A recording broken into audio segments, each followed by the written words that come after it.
This is worksheet 6, helping to prep us for the quiz. I'm going to jump through some of these problems. If you feel comfortable, you can skip ahead. I'm not going to do. I'll start out with mostly the odds, but feel free to pause, kind of jump around if you have particular questions or if I'm moving too fast. For these first bunch of questions, all we're trying to do is find the next three terms. So keep it simple. See if that we're adding, subtracting, multiplying, or dividing something. Here I'm adding 7 to each term, so I'll get 39. And then I add 7 again and I get 46. And this one, it looks like we are increasing by 9. That's what I think, at least to start off with. Yeah, and it looks to be that way, right? It looks like we're increasing by 9, so I got 50, 59, and 68. So that's pretty straightforward. Here, if they want the first 5 terms in the sequence, as well as the 12th term in the sequence, this is pretty straightforward. We're just going to take our n value and drop in a 1, a 5, and then a 1 through 5, and then a 12. So I'm just going to do times 1. That's going to give me 23. And then negative 7 plus 30 times 2. And then that's going to give me 53. And you can kind of see, I can cheat this a little bit if I want. As I keep going, we should notice that we are increasing by 30 every time. So this is going to be 83. The next couple are going to be 113 and then 143. Okay, so I could keep plugging those in. And then when they want a sub 12, this one, I'm not just going to keep adding those 30s. I'm going to actually compute this. So I'll get 360 minus 7 is 353. So that is a sub 12. So you kind of see the rest of these work the same way. Now, to find the indicated term, we are going to use our formula, that orange formula I have up there. I would I'd consider writing that if if you don't have it memorized by now. So the first one, they want the 22nd term. So I have the first term at negative 12, and it looks like we're adding 5 every time. Just verify that you are in fact doing that. And I do plus the common difference times the number of terms, 22 minus 1. And you want to limit the number of steps you're taking here. So if you want to plug in, just a straight up 21 here, that's fine. And that's going to give me 105 minus, positive 105 minus 12, and that's going to give me 93. So pretty straightforward there. I just want to do 11 too because it has a common difference that's negative. So again, if I want the 30th term, I'm going to use that formula up there. The first term, the common difference, we seem to be decreasing by 3, and then I'm doing 30 minus 1. So I do a sub 30 equals 11 minus 3 times 29. And that is going to be negative 80 or minus 87. So we'll get 76, negative 76.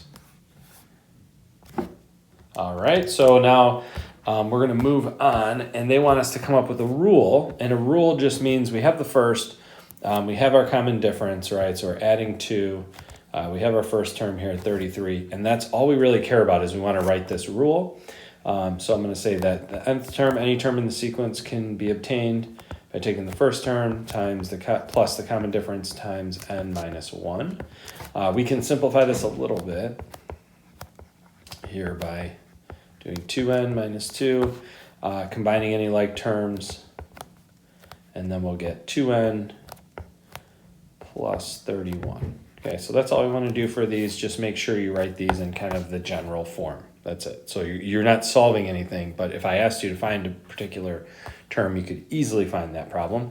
Number 15, I'm not going to do this one, but again, this is the same thing, but with a negative common difference.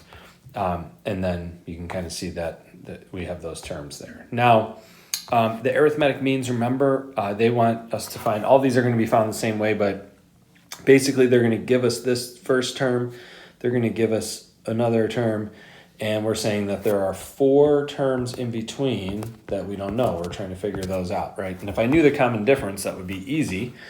So this is what we're going to do, is kind of our normal thing that we always do, where we figure out what we have and what we need.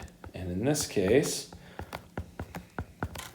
we have the nth term, which is 18.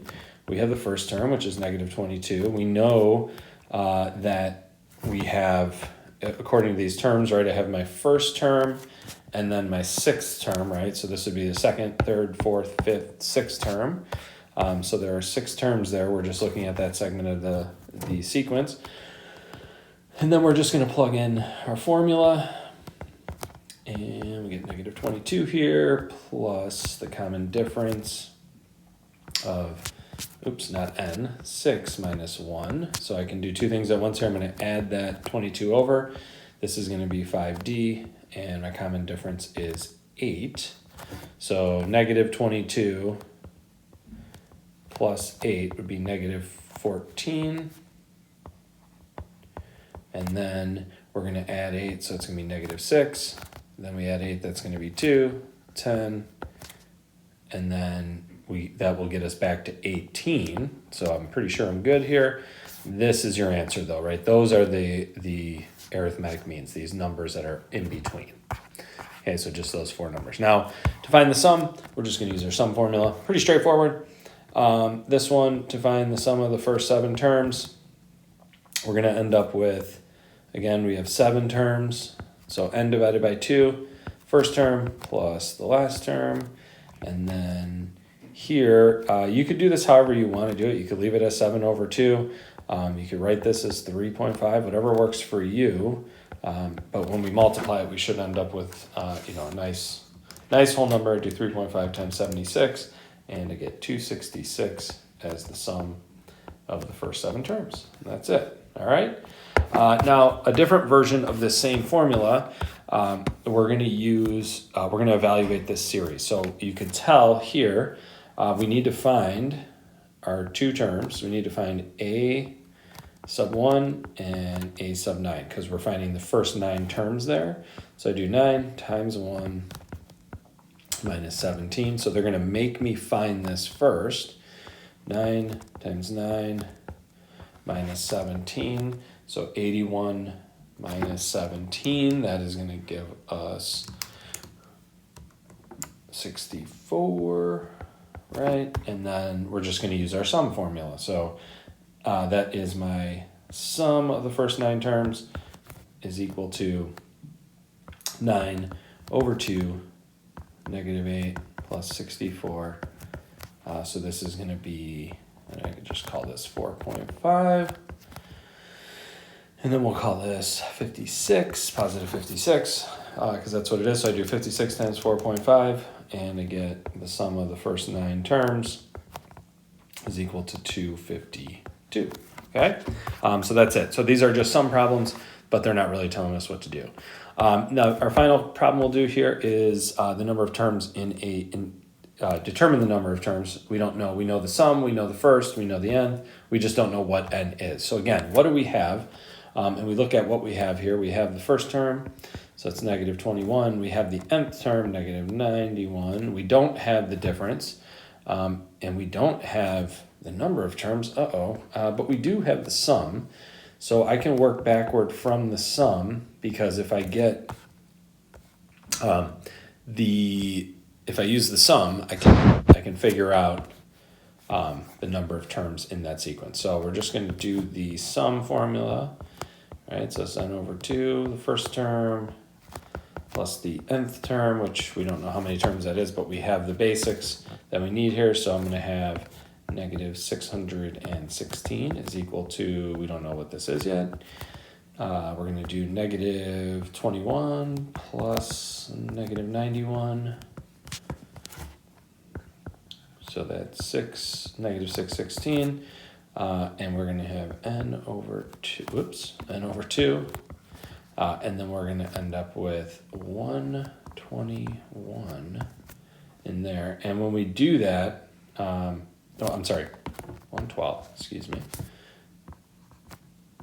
So we end up with 112. You can do, I like to actually divide that by 2.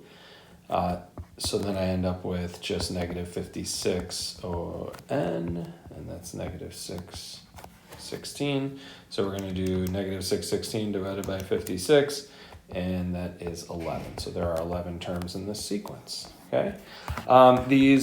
The next problem, we can definitely talk about this a little bit more in depth in class, but this is a 2-parter where you're going to ask yourself what you have. You're going to need the sum formula, and then you're going to use the arithmetic sequence formula to figure out what the common difference is.